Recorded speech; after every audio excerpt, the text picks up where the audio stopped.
अगर आज के टाइम पे आपको कोई बोले कि आपको सिर्फ बैलगाड़ी और घोड़ा गाड़ी के अंदर ही ट्रैवल करना है तो आप क्या कहेंगे?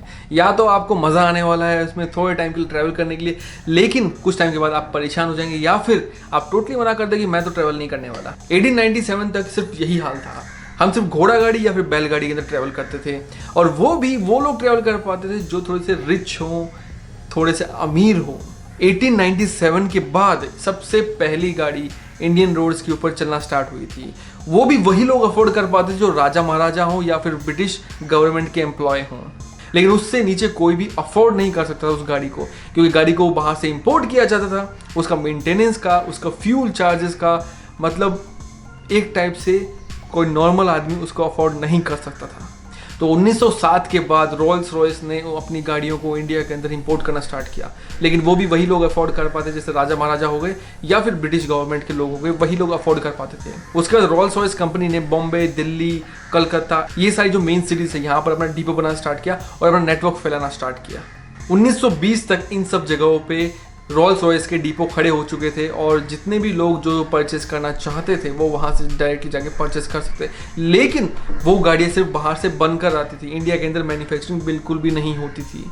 1930 तक हम बाहर से गाड़ियों को इंपोर्ट करते थे और यहाँ पर लाके यूज़ करते थे। उनके पार्ट्स भी जो थे वो बाहर से इंपोर्ट होके आते थे, तब जाके रिपेयर होते थे। मतलब जो भी कहा जाए, सिर्फ बाहर से ही चीज़ें आती थी, इंडिया के अंदर यूज़ की जाती थी। लेकिन 1930 के बाद 1942 के अंदर हिंदुस्तान मोटर्स ने अपनी पहली गाड़ी लॉन्च की। 1944 में प्रीमियर लिमिटेड कंपनी स्टार्ट हुई। 1945 के अंदर महिंद्रा एंड महिंद्रा ने जीप CJ3A को असेंबल करना स्टार्ट किया।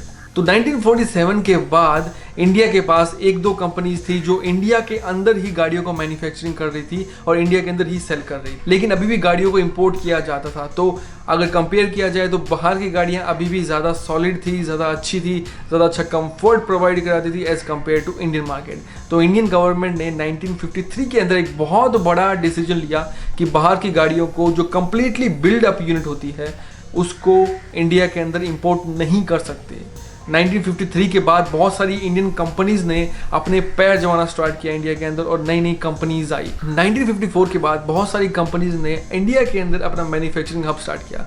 एक बहुत बड़ा एग्जांपल है सुजुकी कंपनी का मारुति के साथ कोलैबोरेशन के साथ इंडिया के अंदर आके मैन्युफैक्चरिंग स्टार्ट करना। उसके बाद 1958 के अंदर अम्बेसडर लॉन्च की गई। उसके बाद तो आपको पता ही है, गाड़ियों के बाद गाड़ियाँ आती रही और सक्सेसफुल गाड़ियाँ आती रही। तो कहा जाए तो 1952 के अंदर गवर्नमेंट ने डिसाइड किया था कि कोई सोल्यूशन निकाला जाए कि इंडियन ऑटोमोबाइल इंडस्ट्री को ऊपर लाया जाए। 1953 तक उनको टाइम दिया गया था। उसके बाद ड्राफ्ट बना, ड्राफ्ट बनने के बाद 1 साल लग गया उसको इम्प्लीमेंट करने के लिए और 1954 के अंदर ये बैन लगा दिया गया, जिसकी वजह से आज के टाइम पे इंडियन ऑटोमोबाइल इंडस्ट्री इतना ग्रो कर रही है as compare to previous years.